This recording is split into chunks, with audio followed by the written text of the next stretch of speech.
Tonight's lecture is titled Bones in Stones because we're going to talk about the fossil record this evening. And fossils have always piqued the interest of young and old, so what are all these bones in stones and why are they so different from what we see today?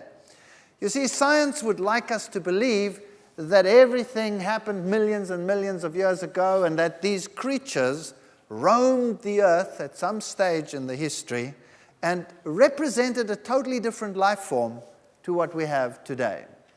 As we looked at in the last lecture already, we went through the geological column, which nowhere exists in toto, and then we also mentioned that there were creatures in that geological column, which science says reflect an evolution of life from simple to complex. That's at least how it is put in the textbooks, how it is presented at the schools. And basically, the theory goes that the eukaryotes, that's the unicellular organisms, from the simpler ones to the ones that have a nucleus like we have, they evolved over millions of years.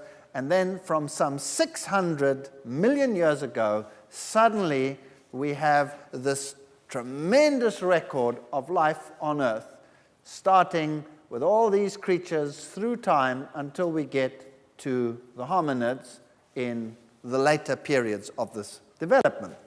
And we are told that this evolution is one that reflects simplicity to complexity. So that is how it is presented in the schools. In the lower areas, they will say you have primitive creatures such as these, but in actual fact, you don't have primitive creatures. Let's get this thing straight.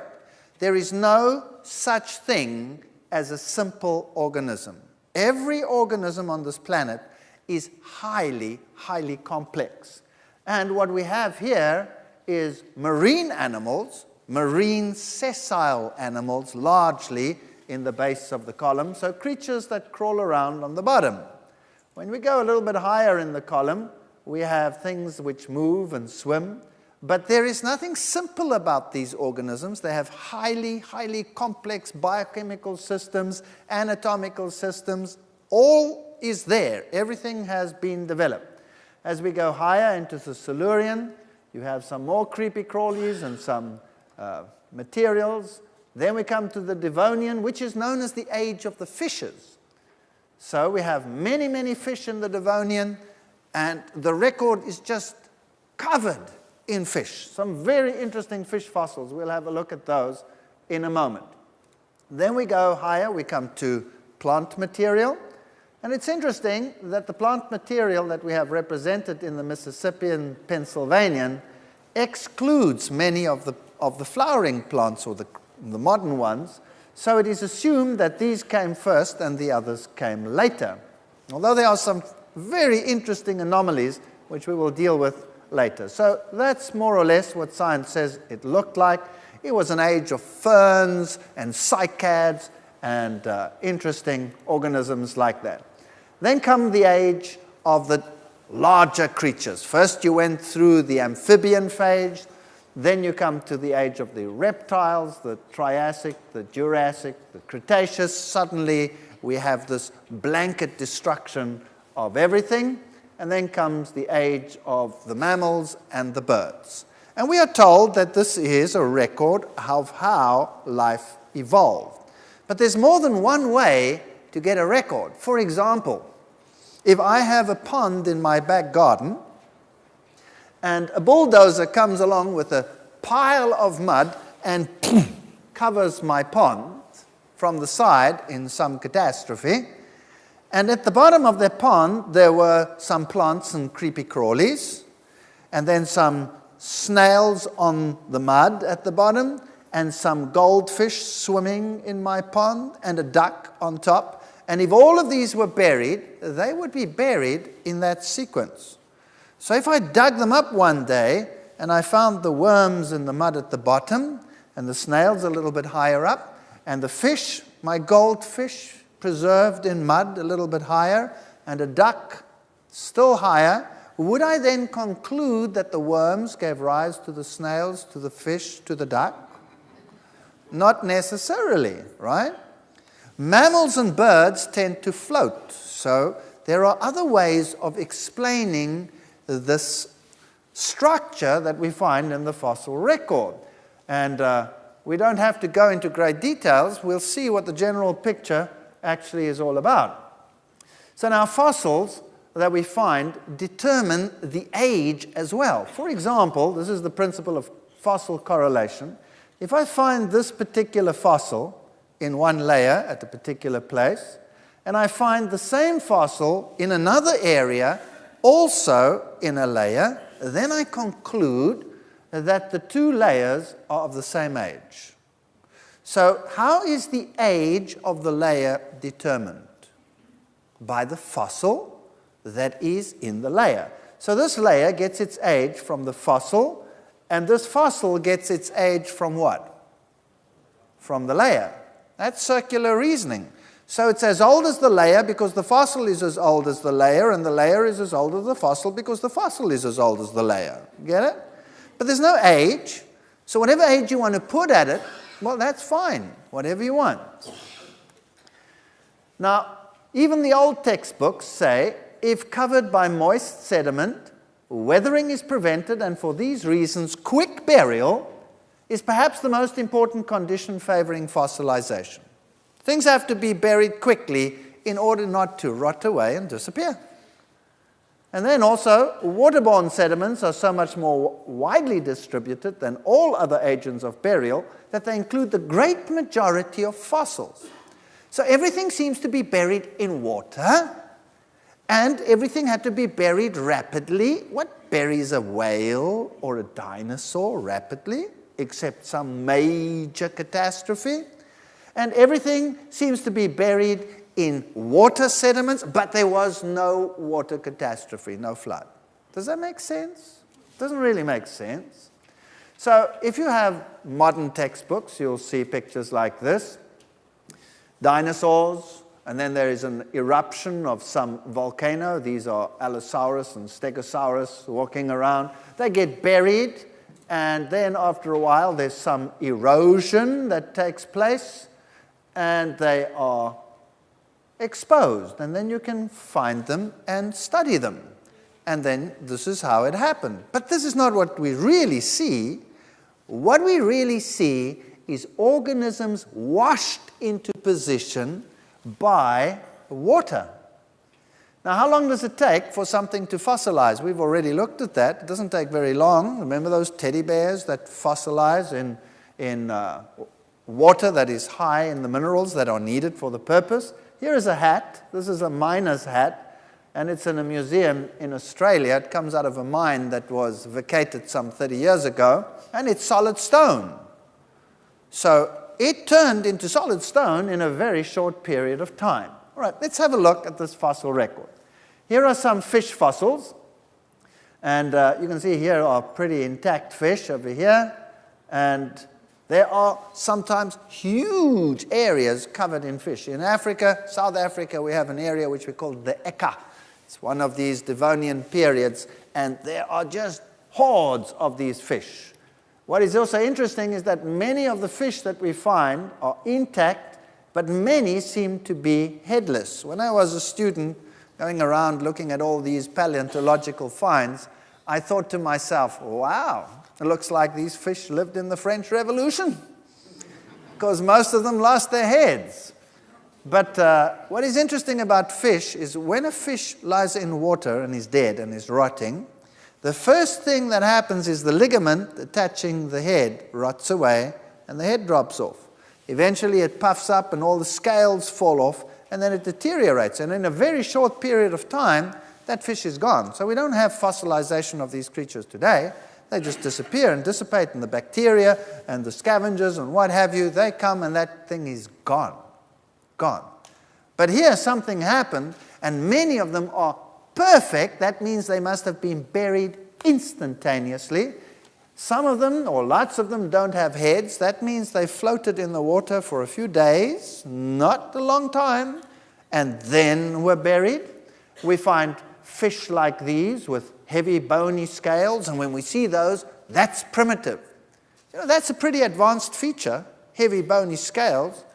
And if we look at modern fish like the sturgeon, that has heavy bony scales. So what do they say about the sturgeon? That's a primitive fish. That's a very old primitive fish. Why? Because it looks old and primitive. They do exactly the same with a rhino. A rhino looks kind of folded and ancient, doesn't it? And we look at it and say, well, that's a pretty ancient animal. It must have an ancient origin. But in actual fact, it's a mammal. Hello, when did the mammals appear? In recent times, even according to evolutionary theory. So we cannot have our mindset dictate data. You have to take it for what it is. Here is a modern fish with bony scales, and it is not ancient, it's living today. This is the sturgeon. That's the one you get your caviar from if you're into that sort of thing. Then we find fossil beds just covered in scales. Nothing like that happens today. The scales dissolve in the sea after a while. You can go digging in the bottom of the sea. You won't find piles of scales that could fossilize. It doesn't exist. So this is catastrophism. It's much like the bark that was stripped off trees when they rolled in the water and get buried as bark layers, which doesn't make any sense if you don't have a catastrophe. Here are some interesting features. Fish, small, large, buried together, and sometimes you have fossils where a fish is actually eating another fish while it is being fossilized. So what was happening here? Obviously, during this event, this fish was swimming around, took a bite, and before it could say, Jack Robinson, what happened? It got buried. It was gone. That's exactly what happened. This is catastrophism. And this fossil over here, this is a fish that is absolutely perfect. You can even see the little ripple marks around it. This fish was literally buried alive, instantly, because the preservation is perfect. The oxygen was cut off instantly. Science will tell us that we don't have a complete record of the fossil record because soft-bodied creatures don't fossilize readily. That's not true. There are millions of fossils of soft-bodied creatures. Here's one. This is a jellyfish. You can see it's perfectly preserved. We have all kinds of creatures, soft-bodied and non-soft-bodied, perfectly preserved in the fossil record. There is no reason to say that they don't occur in the fossil record because they would not fossilize readily. In the book Evolution of Life, we read, time and again, wind, water, and ice have cut and destroyed rocks that have been elevated to form continents. That there is a fossil record at all seems rather remarkable. This is a fascinating point. Think about this. Here you have all the geological layers, and they contain all these fossils. Now let's take a mountain range, for example, that's eroding quickly. And you erode it away, and you're removing it. What are you removing? A record of time with all the fossils in it. And so we say that, for example, the Himalayas, they are eroding away at 1,000 meters, or at least 2 meters every 1,000 years. That's the exact figure that they give. About 2 meters every 1,000 years. So that's just over 2 yards gone. Now what's very interesting is if that is so, if you're rubbing it out, why is the mountain still there? Well, science gives the answer and says the mountain is still there because it is being uplifted. We call that orogeny, uplift of the mountain. Now that's fine. That's a pretty good theory, and the mountain actually is still rising. You can measure the rate of rise, and that more or less keeps up with the rate of eradication at the top. But now there's a problem. If this process has been going on for millions of years, rubbing out the top and still having the height because you're lifting it up from the bottom, can you then still have the record of the history of the world in the top? Yes or no? You cannot have your cake and eat it. You cannot rub it out and say it's eroded away, but it's still there because we've lifted it up. Then you should have only the stuff right at the bottom that is still there. But no, we have the whole record there. So that cannot be. So somewhere there's a flaw in the story. somehow there's a problem. How can we still have a fossil record when it's been eradicated over and over again by a process called erosion over millions and millions of years? And so some scientists have this tongue-in-cheek statement: historical geology is a record of events, most of which never took place in time, much of which never existed. Well, let's have a look what science has to say. Well, Time magazine picked up from the scientists and splashed it all over the world so that the youth and everybody should become acquainted. Evolving at supersonic speed.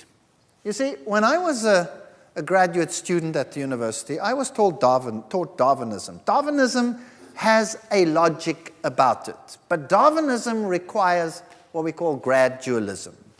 Gradual change over time from one form to another. That's gradualism. But if you look at the fossil record, you don't see gradualism. Gradualism means that you should be able to pick up small differences over time and then have a picture from primitive to advanced in the fossil record. Isn't that logical? That's what you would expect, but you don't find it in the fossil record.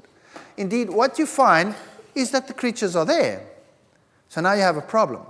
So then the neo-Darwinists come along, people like Stephen Jay Gould and all of those that worked at Harvard, and they said, no, what happened is the following.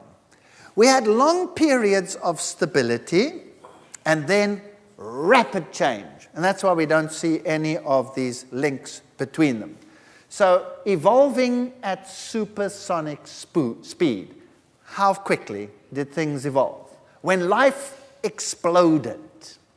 The Big Bang of animal evolution. This is now the scientific paper, and it was published in the journal Scientific American, a summary of the events as we know them today. Now, let's have a look who published this. The person here is Jeffrey Leventon, professor and chair of the Department of Ecology and Evolution at State University of New York, Stony Brook. And so he is a person who is well qualified to tell us what the state of affairs is today. So let's ask scientists themselves what the status quo is. He writes, the Cambrian explosion, that's that lowest layer where life suddenly appears, was characterized by the sudden and roughly simultaneous appearance of many diverse animal forms almost 600 million years ago. No other period in the history of animal life can match this, note the words, remarkable burst of evolutionary creativity. It's very interesting. And then he talks about the creatures that were present. It is evidence that was obtained from sequencing, 18S ribosomal RNA, that suggests that various species and many phyla, now what's a phyla? That's a huge category of animal. For example, all the snails, all the slugs, all the marine mollusks, all the squids and the octopuses, and all of that constitutes one phylum. And then you'd have the arthropods, all the jointed-legged ones, all the crabs, all the insects, every little crayfish, all of those that walk around. That's another phylum. So these are huge categories of animals. And they're suggesting that the phyla, many phyla, appeared almost simultaneously. That means, boom, they were there. Stephen Jay Gould writes, fast turns out to be much faster than anyone ever thought.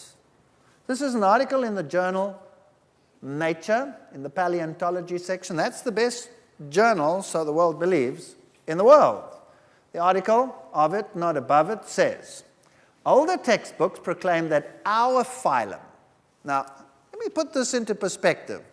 The group that we as humans belong to is supposed to be the pinnacle of evolution. Where does that fit in? Right at the end of the process, isn't that right? We should appear last, this phylum. So older textbooks proclaim that our phylum, the Chordata, did not appear until the Ordovician period, and that this later evolution must imply advanced status. But the Burgess shale contains a chordate. What does that mean? Well, they identified a chordate from the Chengyen fauna and now seals the fate of this misguided effort in asserting specialness for our ancestry. Chordates arose in the Cambrian explosion. Oops. What does that mean? This means that every phylum, every group, including the one that we belong to, was there from the beginning. This is a major problem. During the past decade, however, the discovery and development of another fauna of marvelously preserved soft-bodied Cambrian organisms in China has proven that, note, full diversity was reached within the explosion itself. That means everything, every life form, kind, that exists today was there from when? From when? From the beginning. Now, I'm not making this up. These are the top scientists in the field in the world. Everything was there from the beginning. In my own life, I started off with my thinking as a gradualist. That's the only logical alternative. Darwinism is the only logical alternative. Now, please don't confuse logic with correctness. Something can be perfectly logical, but it can be perfectly wrong at the same time. Okay? So, Darwinism is a logical alternative in science. We'll look at Darwinism and see what the flaws in Darwinism are, but everything appearing at the same time, that cannot be. So, you had to change. So, we became what was called punctuated equilibrianists. Sounds very nice. That means equilibrium, long periods of nothing, and then boom, punctuated, rapid change, everything's there. But you know, it's not too far a step to take one step further and to say, if everything was there from the beginning, then it could also be what? Creation, right? Doesn't that make sense? Could also be creation. Now, is this something totally new? No. He writes, Charles Darwin faced this challenge to his gradualistic preference, things change slowly over time, with characteristic honesty, writing in the first edition of Origin of Species, strange that it disappears later, the case at present must remain inexplicable and may be truly urged as a valid argument against the views here entertained. So they've known this from the beginning. So, is there such a thing as an evolutionary record which shows things developing from simple to complex? Answer is no. What we have is fully complex organisms there at the same time. Now, when they put in evolutionary trees like this, actually you don't have evolutionary trees. You have what we call evolutionary lawns. Now, a tree has a trunk. That means it starts with one, and then it goes up, and then it branches out into all the various branches. So everything started simple, developed, and then all the different things started developing. That's the tree of life. All these different creatures all over the place, starting from one organism and becoming more and more and more. That's what science would like to teach. But unfortunately, it didn't happen like that. What we have is a lawn. All the blades, boom, boom, boom, boom, boom, boom, boom, boom, boom, there at the same time. So the frogs look like this today. The frogs have always looked like that, right down into the record. And the fish have looked like that. And the sharks have looked like that. And whatever else, the lampreys and all of these have looked like that. And some of them are not around anymore, but we have similar ones living today. And so they link them all together, suggesting that they come from a common ancestor. But this bottom piece over here of linking them together is what? Is conjecture. Where does it come from? It comes from the mind. It doesn't come from the fossils. That's very important that we realize that. So if we look at the reptiles, the turtles, for example, you never find a half-formed turtle, or a quarter turtle, or a third turtle, or a piece of something developing into a turtle. When a turtle appears in the fossil record, it's a what? It's a turtle. Finished. If the lizards appear, they are lizards. Snakes are snakes, etc., all the way through. And the linkages are conjecture. Let's have a look at some of the criteria. Evolutionary processes require, number one, advancement from simple to complex. That would be logical, right? That's what evolution requires. Number two, evolution requires development from small to large. That's called the law of Carroll. Carroll was a scientist who said everything had to start from small and develop to large. There is no other way. That's logical. Think about it. You don't start with a rhinoceros and end with an amoeba. You start with an amoeba and you develop all the way up to the rhinoceros. That would be logical. Is that correct? So that's a perfectly logical assumption that you would make if evolution was correct. And also, if life started somehow fortuitously somewhere on the planet, suddenly it was there, then there would have only been one. And eventually they could have become more and more and more and more and more if the theory is correct. So we start with low diversity to high diversity. That's logical. That's what you'd expect. But what do we have? No, we don't have that at all. We have irreducible complexity. Suddenly they're there. Boom. And some of the features in what we have cannot be simplified. They will not work if they are simplified. So they have to be complete. Everything has to be there. Boom.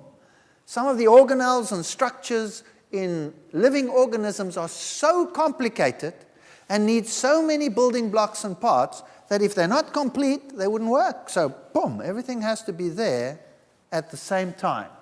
So we don't have advancement from simple to complex. Everything was always complex. Do we have small to large? No.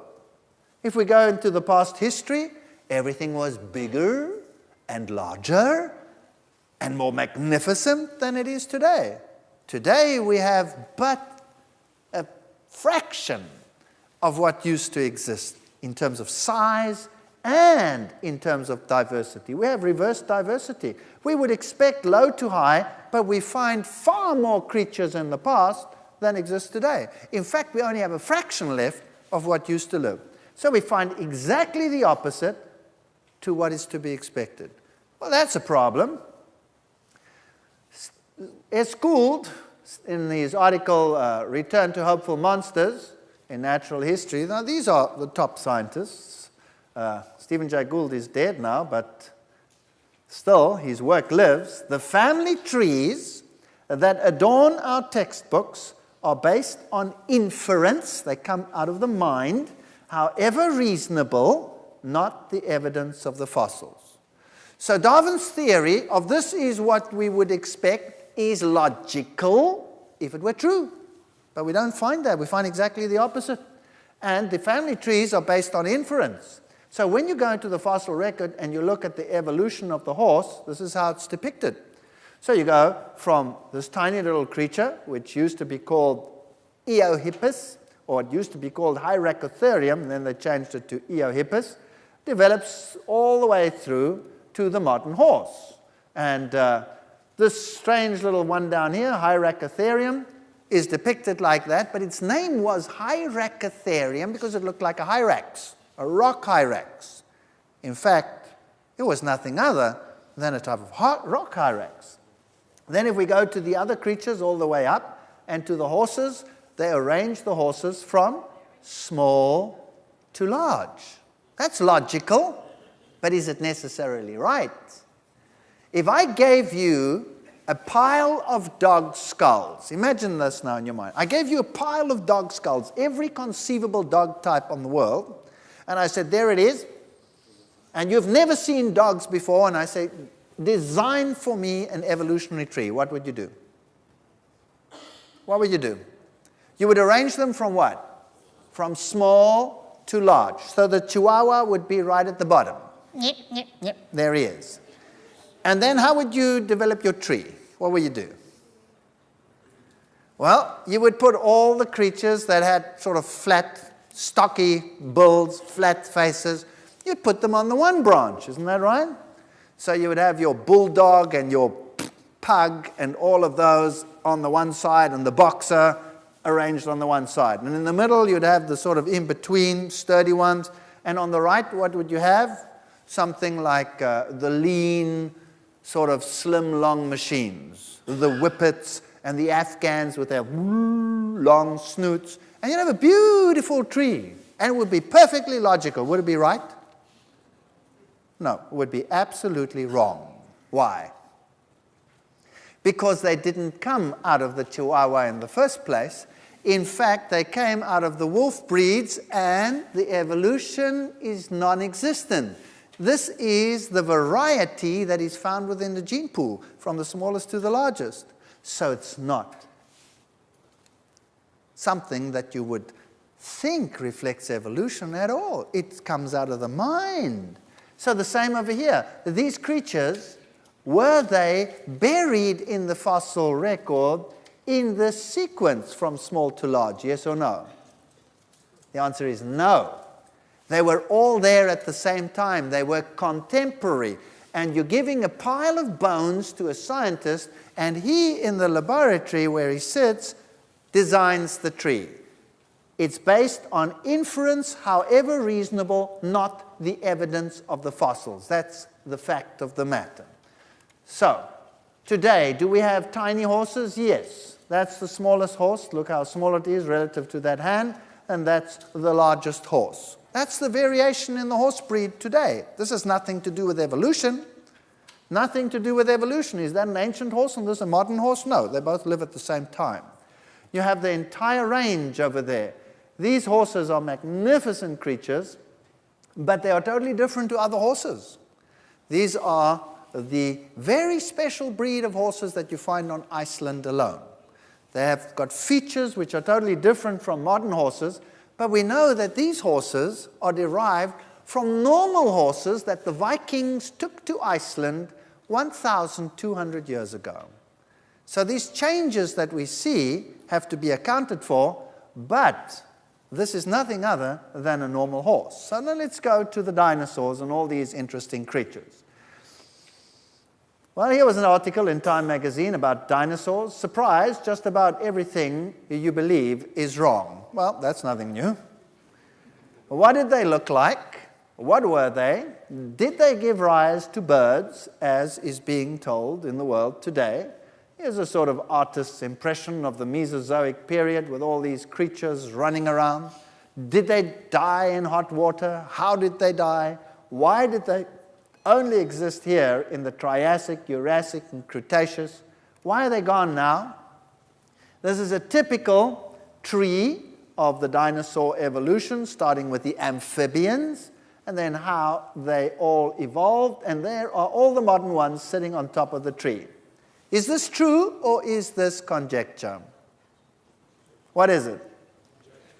It's inference, conjecture, but it's not based on the fossils. So how did they get that? They had all the creatures, they're all in these layers, they take them, and then they put them together. Is there anything leading up to a stegosaur or any one of these, a brontosaurus or a tyrannosaurus rex or a triceratops over there? Is there anything leading up to it? Yes or no? No? When they're there, they're there. That's it. That's what you got. Everything's finished and ready. See, here in your country, the great formations are the Morrison Formation, where you have many, many dinosaurs, but you have a selection. You have largely one, Allosaurus. Where's the rest? And he was supposedly a carnivore. What did he eat? Why aren't those fossilized as well? There are strange assemblies of fossils. And then if you look at them, these creatures are orientated in the direction of stream flow. There's an Allosaurus for you. Or this one over here, the terrible Tyrannosaurus rex. Now, what happened to him? Was he a vicious, vicious carnivore? What did Jurassic Park do with this creature? Everybody was running around screaming in fear. Is that correct?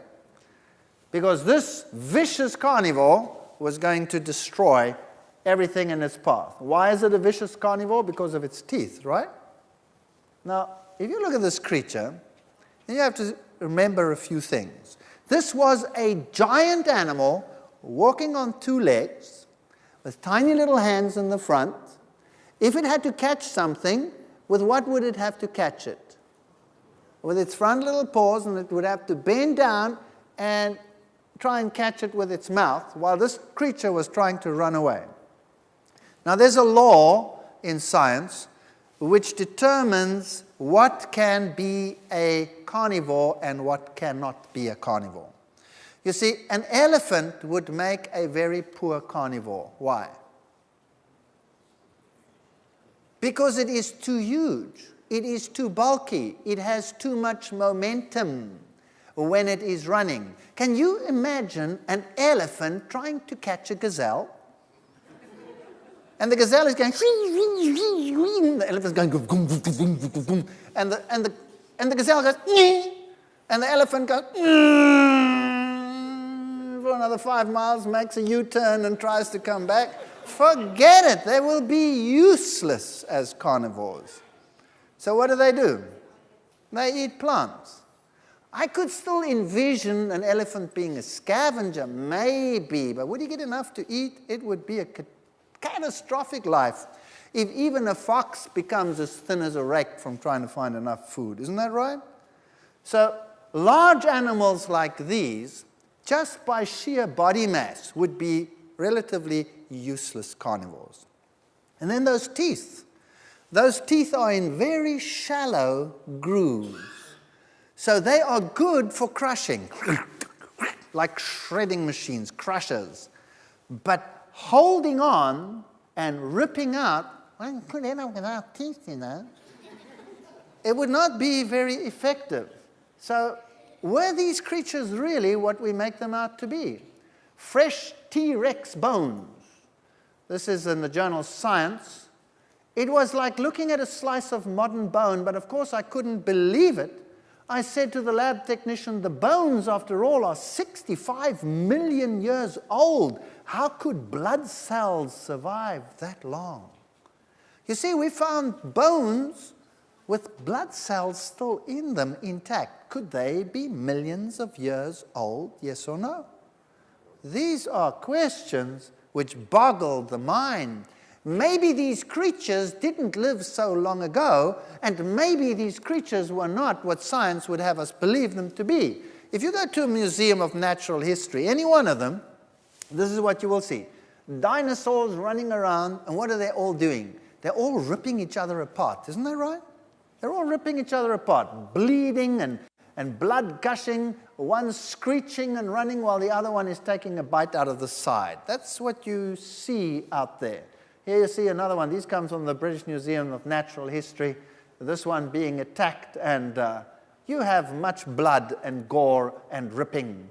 And the displays that you have the blood around the face and the blood around the feet and all of these things. And these things are all depicted as highly vicious. Do we have creatures today that have short little arms in the front and big legs at the back? Yeah, we have kangaroos. They're great carnivores. Have you seen them running around killing everything? Blood all over the place? No, you don't. You know, the anatomy is just not suitable for that. So what is the story over here? Is it really like that? Well, you had tiny little dinosaurs like this one. Some dinosaurs were just the size of a chicken, not very big. Did you know that reptiles continue to grow and they get very, very, very, very, very, very old? If you take tortoises, for example, if you have a tortoise that's a few days old, how big is it? It's about that big. It's about that big. And if you come back in 300 years, if you survive that long, how big would it be? It would be about that big, right? And so on the Galapagos Island, you have huge tortoises. And what if you came around 1,000 years later, how big would it be? Whew, a pretty big thing, right? And we have some very amazing creatures today. Here is one of them in display in the Museum of Natural History in London. You can see by the scale of things. I mean, these things were huge.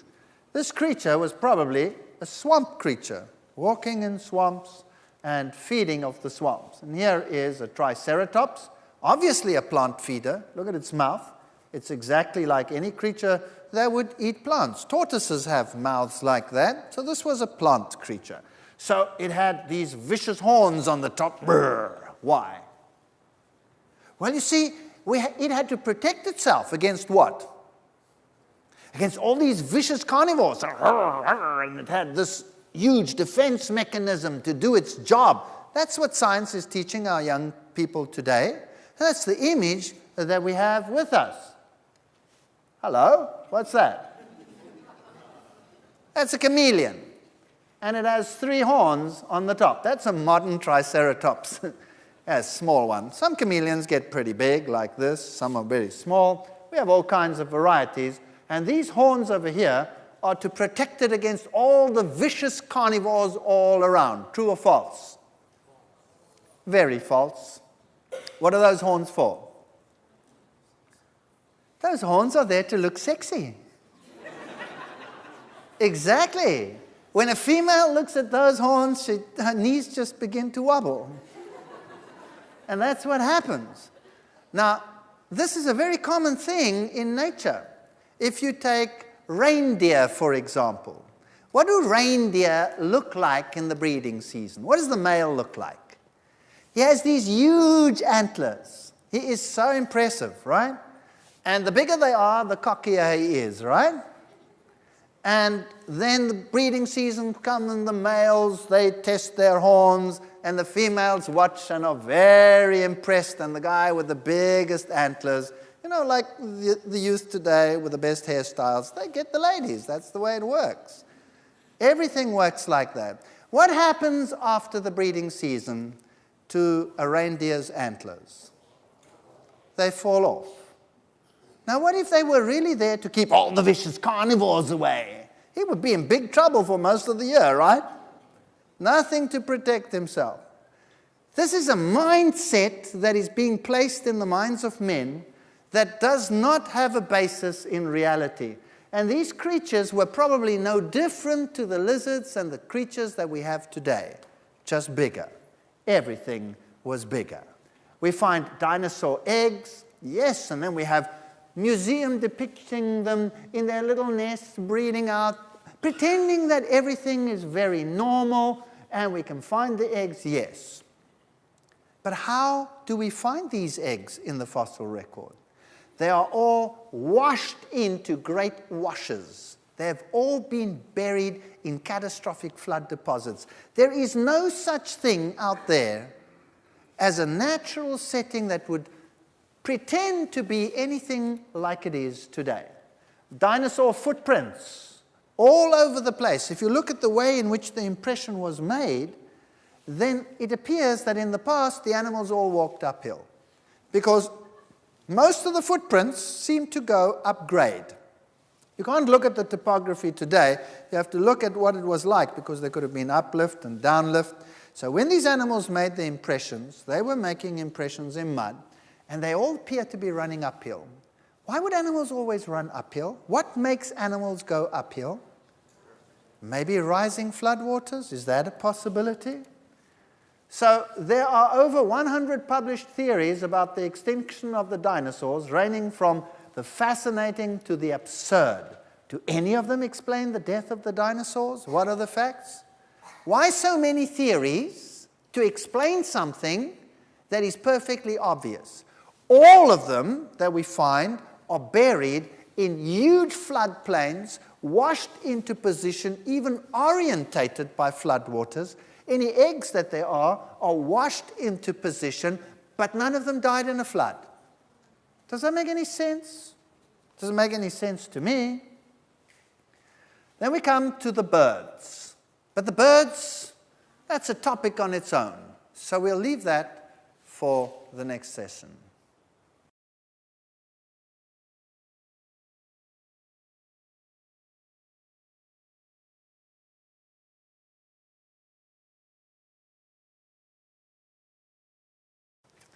All right, did dinosaurs give rise to birds? That's a very interesting question. Science says yes. That is at least what we are taught. That's what the kids are taught. Oh yes, there's the oviraptors and the velociraptors and all these strange-looking creatures all over the place. and they're depicted as taking care of their little eggs. And we have fossils where there are feathers, and there was a transition from the dinosaurs to the birds. Archaeopteryx, a very famous fossil, is now generally accepted that Archaeopteryx was a bird with fully formed flying feathers and a wishbone. Here is the prime candidate today for the transition. This is Sinosauropteryx, and there is the fossil. And if you look carefully, you'll see these little things over here, which seem to be feather impressions, although they're not very clear as feather impressions at all. And we'll see what the top scientists in the field have to say. These are all publications in journals like the journal Science, which is, of course, the equivalent of Nature, so great journals. New research shows that birds lack the embryonic thumb that dinosaurs had, suggesting that it is almost impossible for the species to be closely related. Here's another statement. A team led by bird expert Alan Fiducia, chairman of the biology of the University of North Carolina, studied bird embryos under a microscope and published their studies in the journal Science. A team led by John Rubin, a respiratory physiologist at Oregon State, also analyzed the outlines of Sinosauropteryx' internal organs. Its bellow-like lungs could not have evolved into the high-performing lungs of modern birds. You see, it's more than just feathers. Rubin, an ancient bird expert, Larry Martin, believed that the so-called feather traces are actually frayed collagen fibers beneath the skin. So maybe they're not feathers at all. Feather expert Alan Brush, University of Connecticut, points out that they lack the organization found in modern feathers. So these aren't feathers at all? Is that what they're saying? Well, if we look at lungs, for example, that first story, mammals have lungs like these, where the air goes into a little sac like a balloon, and you breathe in, balloon fills up, you breathe out, balloon empties out. And that's how you fill your lung. So every time you fill your lung, you mix the air from the outside with the air already in the lung, and there is less oxygen than when that mixing didn't take place. So now, if you go climbing, when you get to a certain height, you become breathless. Why? Well, the air gets thinner, there's less oxygen, and you're battling, and you're mixing. So if you go to the top of Mount Everest, what do you have to take with you to survive? Oxygen bottle. You have to take an oxygen bottle. And then you stand up there with your oxygen bottle and try and survive. And while you're standing and looking at the view, you hear quack, quack, quack, quack, quack, quack, quack, quack, quack, quack, quack, quack, quack. And what flies overhead? A bunch of geese. And you think, what have they got that I haven't got? How come they can be up there and I can't be up there? Well, you see, birds have different lungs. They don't have these air sacs where there is a mixing of the air. Like in our case, birds have a bunch of sacs before the lungs and a bunch of sacs after the lungs, and the air passes straight through in little tubes. So the anatomy and the physiology is totally different in a bird lung to what it is in a reptile lung or a mammalian lung. So the one could never give rise to the other. And also, feathers are highly complex structures that could never develop incrementally to be efficient. They would have to be there, fully formed, or be useless for flying, or one of the two. So here you have huge problems in the physiology. Here are some more statements. Stors Olsen is creator of birds at the National Museum of Natural History at the Smithsonian Institute. And he wrote a response to a National Geographic article which just plasters it across the world that it's a fact. Birds came from dinosaurs. Listen to what this expert has to say to them. The feathered dinosaur pictures are simply imaginary and have no place outside of science fiction. Are you ever told this at the school level, yes or no? No. Nobody hears this. You only hear one-sided propaganda. In fact, that is unfair science because it's based on a lie. The idea of feathered dinosaurs and the theropod origin of birds is being actively promulgated by a cadre of zealous scientists acting in concert with certain editors at Nature and National Geographic. So there seems to be an agenda in the scientific world, who themselves have become outspoken and highly biased proselyters of the faith. Truth and careful scientific weighing of evidence have been among the first casualties in their program, which is now fast becoming one of the grander scientific hoaxes of our age, the paleontological equivalent of cold fusion. There's no such thing. And yet, our children are being subjected to it every single day. He writes here, Alan Feluzia, chairman of the biology department at the University of North Carolina, he writes, "It's biophysically impossible to evolve flight from such large bipeds with foreshortened forelimbs and heavy balancing tails, exactly the wrong anatomy for flight. The theropod dinosaur origin of birds, in my opinion, will be the greatest embarrassment of the paleontology of the 20th century." Do you think science will heed it? I doubt it. They will preach it and teach it because that is the only solution they have. Because where did the birds come from if they didn't come from something? Because God is not going to be acknowledged ever. Creation is not going to be acknowledged. Complexity had to fall from the sky. Well, what are these? These are the famous Ica stones from Peru. What is that? These are stones drawn on by ancient Indian cultures. And what do we have there? That's a Triceratops, if ever I saw one. There you can see it perfectly clearly. These are flying reptiles.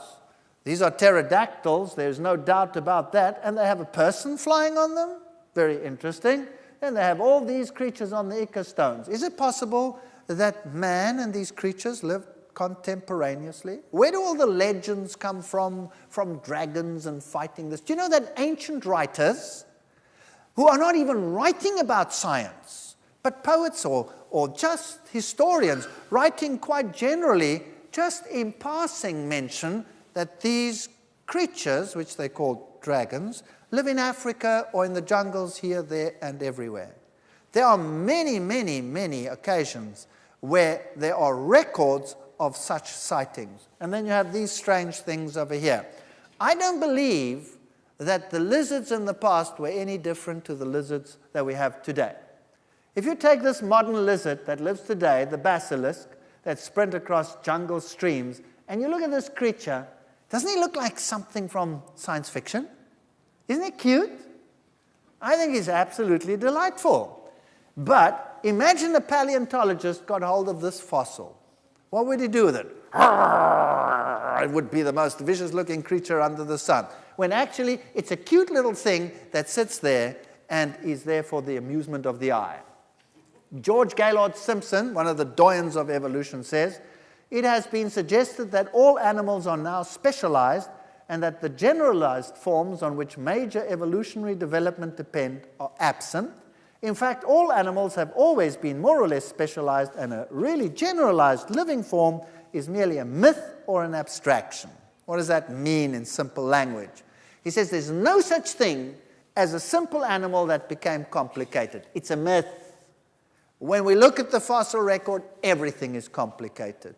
At the same time, what do we have in the world today? Scientists agree, world faces mass extinction. Quarter of the mammals face extinction. Only 10% of the big ocean fish remain. That's what the world is knowing. This is a fact. So everything is disappearing, which explains why everything was more in the past than it is today. Doesn't that make sense? If we are slowly eradicating things by extinction, sooner or later we'll have what? Nothing left. Natural selection is doing a great job of removing everything from the planet.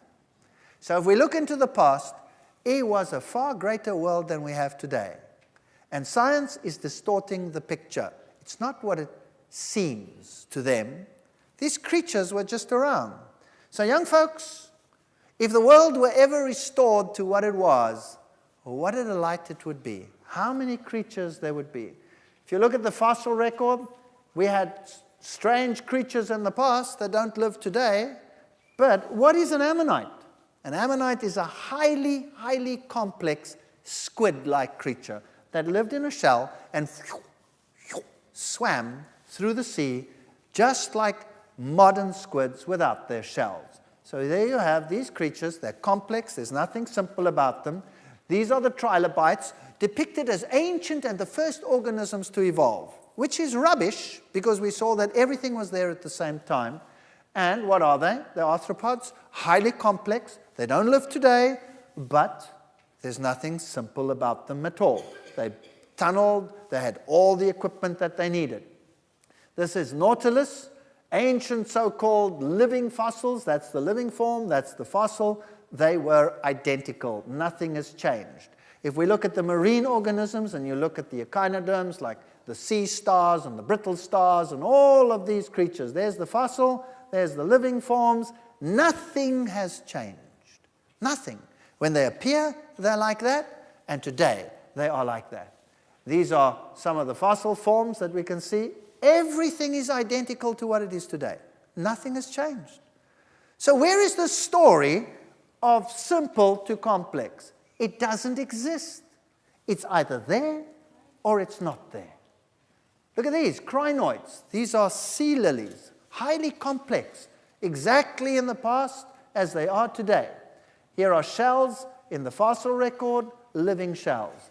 There's a fossil of a turtle, there's a living one. No change whatsoever. Fossils, living creatures, identical. Horseshoe crabs as they were supposedly millions of years ago, today unchanged. Lingula, millions of years ago, unchanged. Coelacanths, this is the fish that was discovered in Africa for the first time by Smith. And he said, wow, this is a living fossil. This is the creature that gave rise to the land animals. And this is what they looked like. And because the lobes of the feet are like that, they could walk. We have many fish today that can do that besides this. All the rockfish have like little walking legs to move around on the rocks, but they don't come out onto land. Some can even hop. Isn't this fascinating? Look at the size of this shark. That's a fossil. And that's a modern shark. Nothing like it exists today. This is humongous. And that's a tooth of one of these fossils. It's enormous. There's no such thing that exists today.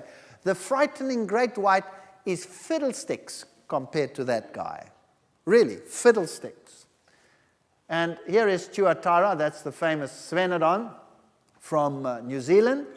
Exactly like he is today, so he is in the fossil record. These creatures over here, like these giant Galapagos turtles, tortoises, exactly in the fossil record like they are today. Now imagine these creatures, these wonderful iguanas. Give them 1,000 years to grow, how big would they be? Wow, you'd probably fill the room with them. That would be scary, or would it? What do these creatures eat? Vicious dinosaurs? Well, if a scientist dug them up, that's what he would say. They would depict them in the museums full of blood, right? What do they eat? Seaweed. That's what they eat. That's what they eat. Nobody would ever guess. That's what they eat. Or the Galapagos land iguana. Yes, some of them eat plants. Some of them eat meat. We will look at that in another lecture. Gila monsters, armadillos, opossums, crocodiles, exactly like they look today, that's what they looked like in the past. No change, none whatsoever. And we think crocodiles are big. Do you know what? Crocodiles that live today are toys compared to what existed in the past. You want to see the difference? I'll show you the difference. Look at these huge creatures like armadillos. There is a fossil crocodile, and there is a fully grown modern crocodile. No difference in the anatomy, so there's no evolution here. There's only one big difference, and that is what? This guy is just enormous. He is so huge you cannot even imagine him. If you came up across this crocodile, you would know that you had seen a crocodile. It is scary. Now, why is it so big? Why is it so big? Is that evolution? What does evolution teach? You go from what to what? Small to large. But that's not what we have. We go from giant to dinky toy.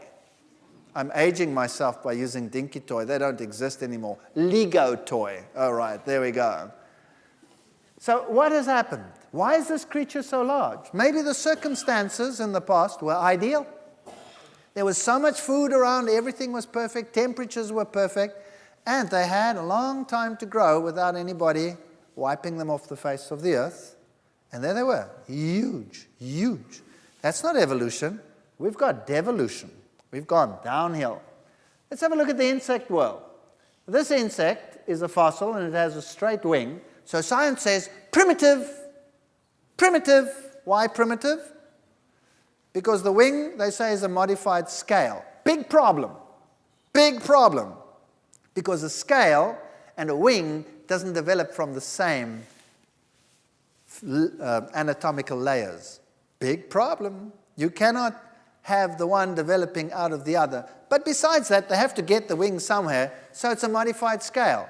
Now, this creature cannot fold its wings. Obviously, if you could fold your wing nicely and bury it under, or hide it under a covering, that would be an advanced feature, right?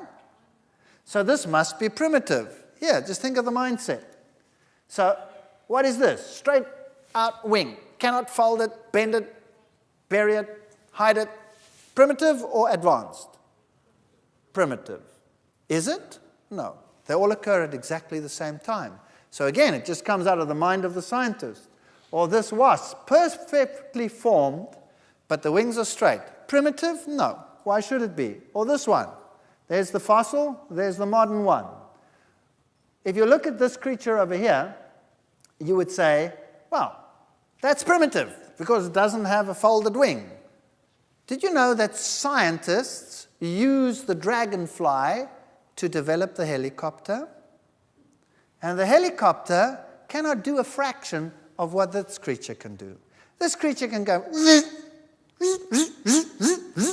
whatever it wants to do. It's magnificent. The design is absolutely astounding. We cannot even copy it. It's so perfect. But it's primitive. Why? Because the wings are straight. And if you can fold your wings like this one, like a beetle wing, that's advanced. Then why do the beetles and the dragonflies occur in the fossil record at the same time? Or what about this problem? Why do we find bees' nests in the fossil record long before there are flowering plants? What do they eat? Wait for 50,000 million years to get something to eat? I think there's a problem there. Here's a praying mantis, and there's a fossil. Unchanged. Nothing has changed. Here you have an eye of an insect. One of the most intricate structures known in the world today. The eye, of course, works totally different to ours. Our eye already is a nightmare to evolutionists. But this eye is even more of a nightmare because it's made up of perfectly shaped little mirrors, and each of them has to be absolutely perfect to work. You cannot get this to improve over time, and there are hundreds of these reflecting the light absolutely perfectly. In fact, NASA used this eye to design the mirrors in the reflecting telescopes that they use in space. They used this as a model. It's absolutely perfect. How did it come into being? Just like that? Because there's no incremental way in which it will work. It's either there or it's not. And do we have any evidence in the fossil record that there has been an evolution of the eye? No. Here is probably the most ancient insect that you can look at, and there's the eye. This is in amber. This is a fossil. Perfect. Perfect. No change. Here's another insect in amber. They're unchanged. Here's a cricket in amber. Unchanged. There is no evidence out there for any change. There's an ant. No wonder this ant is saying to this ant, I can't believe it, Fred. 60 million years since I've seen you, and you haven't changed a bit. So, is it true what science is telling us, that we evolved from simple to complex? Is it true? No. The scientists themselves say everything from the beginning has been complex. There's no simple to complex. Doesn't exist. Is it true that we went from small to large? No. We went from large to small. So did we go uphill or did we go downhill? We went downhill. Is it true that we went from low diversity to high diversity? No. Extinction is removing more and more and more and more and more from the planet. And scientists out there in the world are screaming and saying, if we don't stop this, we'll have nothing left. We went from high diversity to low diversity. Is it true that the animals appear gradually over time, or do they appear suddenly? What does the scientific evidence say that we discussed over here? It appeared suddenly at the same time. Now, you think about these things. I'm not making this up. I used to be an evolutionist.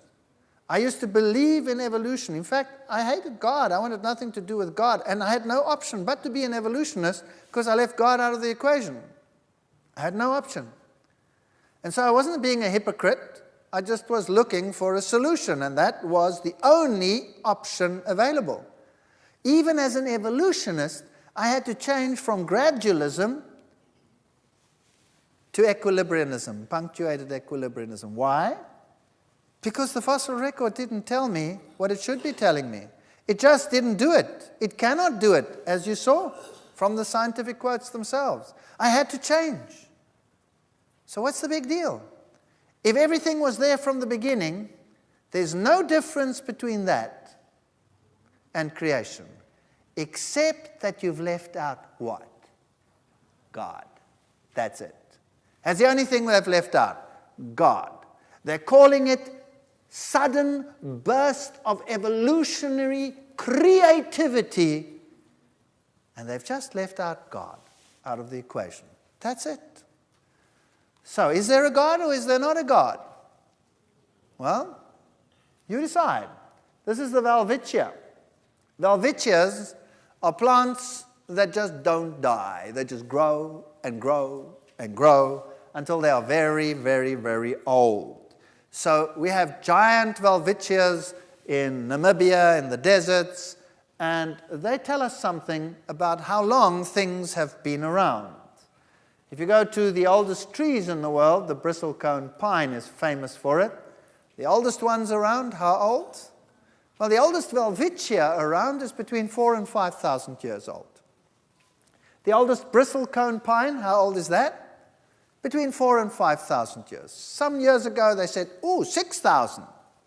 But then they realized that they were not dealing accurately with the ring structures. And so today, everybody agrees, 4,000 to 5,000 years. That's it. Or if you go to the Redwood National State Park, what do you find? Giant trees, huge ones. And these are first-generation forests. You see, this tree is amazing because its bark is fireproof. So even if a fire sweeps through the forest, the trees survive. It's a first-generation forest, so there's nothing that was there before. How old are the oldest ones on the planet? Between 4,000 and 5,000 years. If you look at the river systems in the world, you have a Mississippi River over here. It comes down and it deposits whatever it deposits in the Gulf of Mexico, and there is no subduction there. The mud is not being taken away. It's all nicely enclosed. So whatever the Mississippi has brought down is where?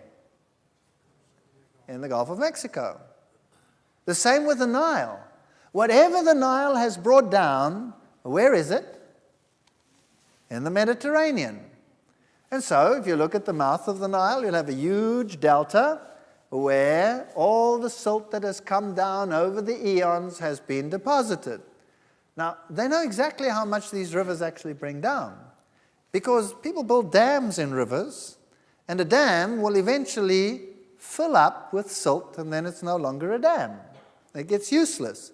So they have to work out whether it's economically feasible to build a dam like that.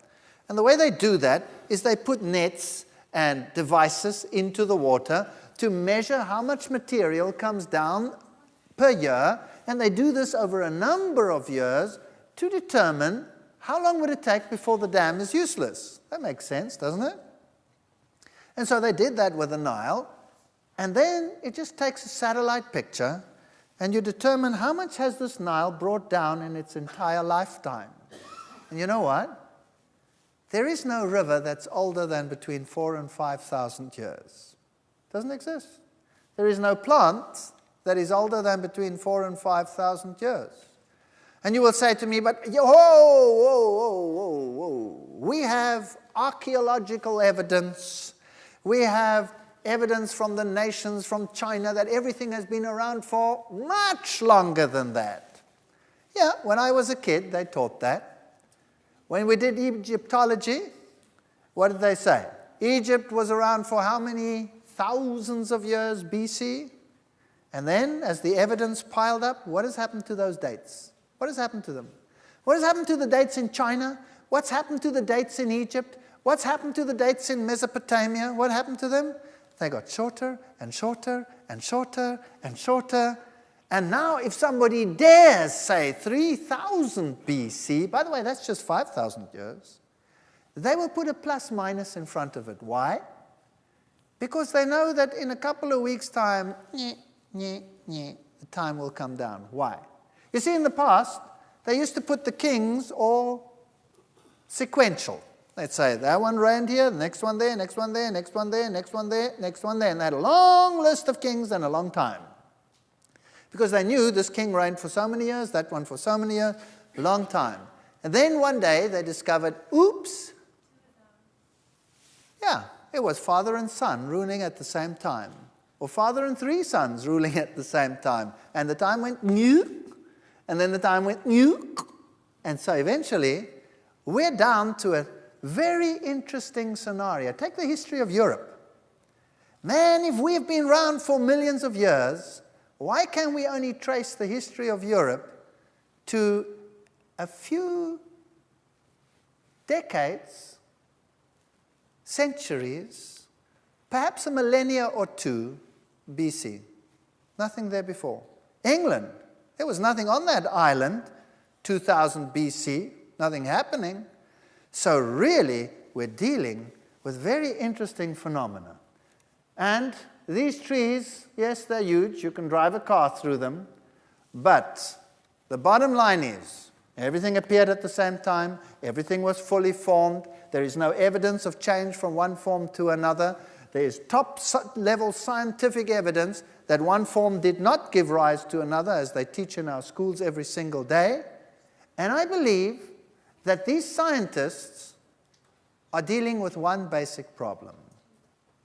And that is a denial of divinity. That's it. That was my problem. Denial of divinity. It has nothing to do with science. Science has moved into the realms of faith. And you can choose for yourself whom you want to believe. That choice is yours. But you don't have to be exposed to lies in order to make a theory fit. Thank you.